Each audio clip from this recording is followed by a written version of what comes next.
احكي يا شعنونتي، قناة لكل الأسرة. السلام عليكم متابعين شعنونتي. النهاردة هنتكلم عن حالة بقت فينا كلنا بينا وبين بعضنا، عجيبة غريبة مستفزة منيلة ب60 ميل. اللي هي ايه بقى؟ مثلا تبقى الزوجة بتكلم الزوج وهو في دنيا تانية اصلا، يا ماسك التليفون، يا قاعد على اللاب، يا بيتفرج، يا بيعمل اي حاجة. المهم ميبقاش هي سامع اصلا مين اللي بتتكلم دي. والعكس برضه، لما الزوج يكلم الزوجة تبقى مفيش اصلا، هو قاعد ولا حاسة بيه ولا اللي بيقوله. أم تنادي على ولادها لما صوتها يتنبح وهم مفيش في اللالا لاند. أب بينادي على ولاده، مفيش بطاطيخ قاعدين يابا ولا هم هنا.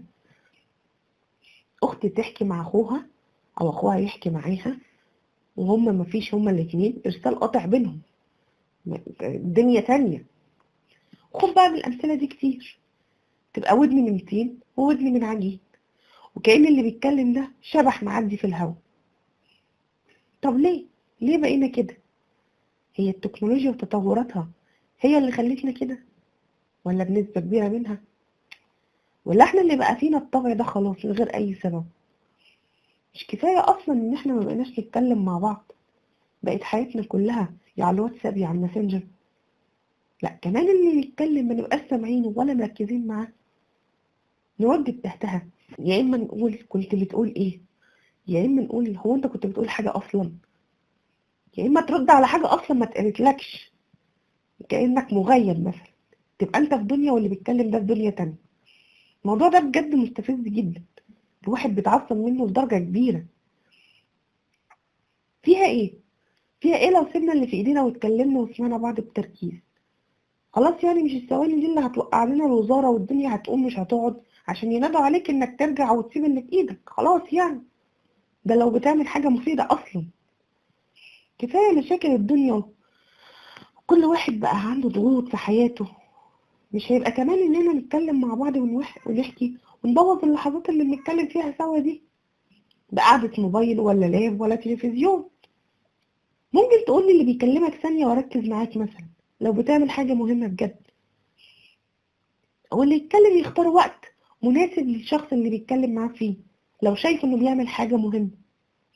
خلاص لو طلبت مع اللي بيتكلم انه يتكلم، خلاص بقى نسيب شوية اللي في ايدينا ونسمعه باهتمام وتركيز، وما نهيبش من اي حاجة بيقولها.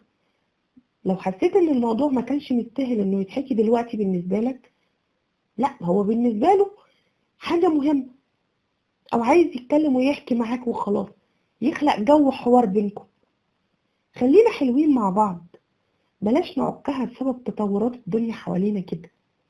يا ريت نحافظ شوية عن اتربينا عليه من قديمنا الجميل، بلاش نضيعه كله عشان دنيتنا خلاص هي بقت كده.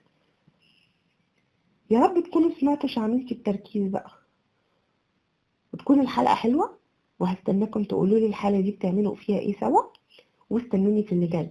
وما تنسوش السبسكرايب والشير واللايك لشعنونتي عشان ما تزعلش، ويا ريت نفعل علامة الجرس اللي جنب زرار السبسكرايب عشان نتابع أول بأول كل فيديوهات شعنونتي الجديدة. وسامحوني لو صوتي مش كويس عشان البرد، وربنا يعدي الأيام دي على خير بقى، والسلام عليكم. احكي يا شعنونتي، قناة لكل الأسرة.